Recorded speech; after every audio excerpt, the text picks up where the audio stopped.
Hello. पिछले video में हम लोगों ने सम मूल्य पर निर्गमन देखा था और किश्तों में देखा था। आज हम लोग दो प्रकार के सवाल देखेंगे। एक, जब संपूर्ण रकम एक मुश्त प्राप्त हो जाए, अर्थात किश्तों में नहीं परंतु एक मुश्त हो जाए, तो ऐसी स्थिति में बहुत सरल हो जाता है हमारे लिए सवाल बनाना। और उसके बाद हम लोग देखेंगे कि रोकड़ बही का प्रयोग कैसे करते हैं। तो आज दो सवाल देखेंगे, एक क्वेश्चन नंबर 5 और एक क्वेश्चन नंबर 9। तो क्वेश्चन नंबर 5 को देखते हैं। लिखा हुआ है, एक कंपनी की अधिकृत पूंजी 3 लाख है। इसका हमारे सवाल में कहीं उपयोग में नहीं होता है। 100 रुपये वाले 12% 1000 पूर्वाधिकारी अंशों और 10 रुपये वाले 20,000 समता अंशों में बटी है। 10 रुपये वाले हैं, इसको ध्यान में रखना है। और कंपनी 10,000 समता अंशों को निर्गमन करती है, तो हमको केवल इसी को लेना देना है, 10 रुपये वाले 10,000 समता अंश। और सभी राशि एक साथ प्राप्त हो गई। आवश्यक पंजी प्रविष्टि कीजिए। तो हमारे पास 10 रुपये वाले 10,000 समता अंश हैं। एक साथ पूरी राशि 10 की 10 मिल गई, अर्थात 1,00,000 रुपया हमको मिलेगा। तो इसकी पंजी प्रविष्टि हम लोग पहला करेंगे, बैंक खाता विकलन 1,00,000 रुपया, अंश समता अंश, यहाँ समता लिखा हुआ है तो हमको लिखना पड़ेगा। समता अंश आवेदन खाता से 1,00,000। आवेदन राशि प्राप्त होने पर। और दूसरा प्रविष्टि हम लोग करेंगे, समता अंश आवेदन खाता विकलन समता अंश पूंजी खाता से 1,00,000। नरेशन लिख देंगे, आवेदन से प्राप्त राशि पूंजी खाते में अंतरित करने पर। उसके बाद टोटल लगा देंगे हम लोग, 2,00,000 2,00,000। तो इस प्रकार से यदि ऐसे प्रश्न, एक प्रश्न तो आता ही है 3 नंबर का और बहुत सरल होते हैं। 2 एंट्री में हमको 3 नंबर मिल जाते हैं। हम लोग चाहें तो एक एंट्री भी कर सकते हैं, ये और ये कैंसिल हो जाएगा और एक ही एंट्री बनेगा, बैंक खाता विकलन समता अंश पूंजी खाता से 1,00,000 1,00,000। उसको बाद में और अच्छे से हम लोग सीखेंगे। अभी इसको समझने के लिए आप लोगों को 2 एंट्री करना जरूरी है। 9वां प्रश्न में देखेंगे, रितु लिमिटेड कंपनी ने 20 रुपये वाले 10,000 समता अंश निर्गमित किए और 5 रुपये आवेदन पर था। वर्किंग नोट्स बना लेते हैं हम लोग। आवेदन में है 5 रुपये, उसके बाद आवंटन में है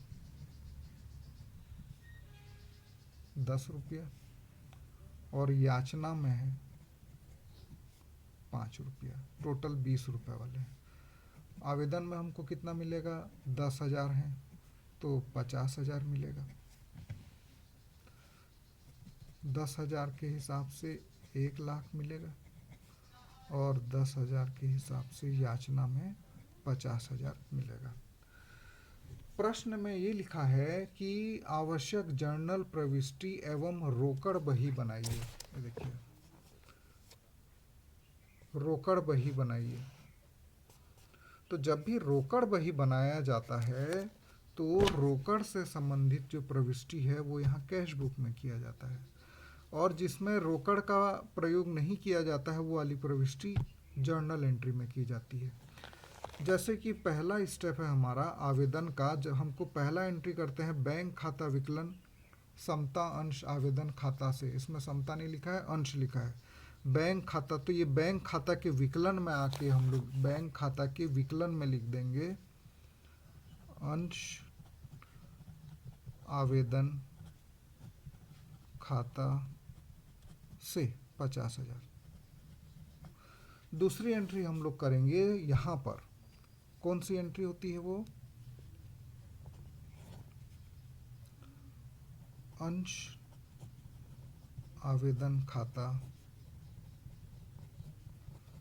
ये लाइन को ध्यान मत देंगे, गलती से खींच गया था तो मैंने काट दिया है।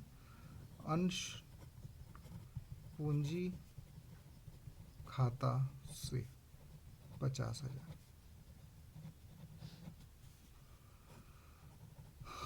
आवेदन राशि पूंजी खाते में अंतरित करने पर। देखिए फिर से समझा रहा हूँ, जब भी रोकड़ बही बनाने के लिए कहा जाए तो जो बैंक वाला एंट्री है वो सीधा यहाँ पर आएगा, और जो एक दूसरी एंट्री होती है, हर स्टेप की 2 एंट्री होती है, तो बैंक वाली एंट्री कैश बुक में आएगा, और जो इसमें बैंक लिखा नहीं रहता वो वाली एंट्री यहाँ पर आएगी। दूसरी एंट्री हम लोग करते हैं आवंटन के प्राप्य होने की, वो यहाँ पर आ जाएगा। कौन सा एंट्री है? अंश आवंटन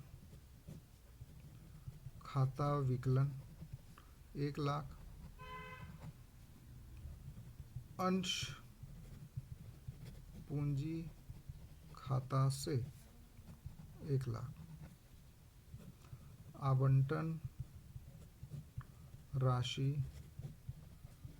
प्राप्य होने पर।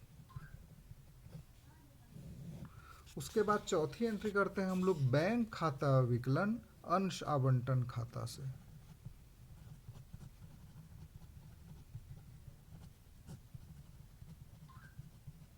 ₹1,00,000। वैसे ही ठीक याचना की प्रविष्टि करेंगे, यहाँ पे आ जाएगा अंश प्रथम व अंतिम याचना खाता विकलन 50,000।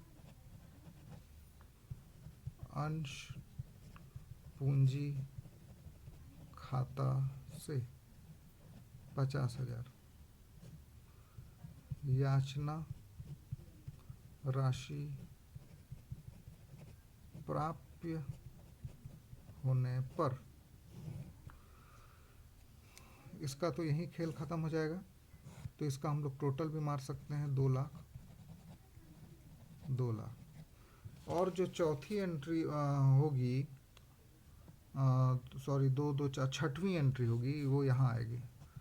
अंश प्रथम व अंतिम याचना खाता से 50,000। फिर से समझा रहा हूँ, आवेदन की 2 एंट्री होती है, आवंटन की 2 एंट्री होती है, याचना की 2 एंट्री होती है। तो इसमें से तीनों की जो बैंक वाली एंट्री है वो कैश बुक में आएगी, और जिसमें बैंक का विवरण नहीं है, जैसे ये देखिए, ये तीनों एंट्री में बैंक कहीं नहीं लिखा है, वो वाली एंट्री जर्नल प्रविष्टि उसकी करनी पड़ेगी।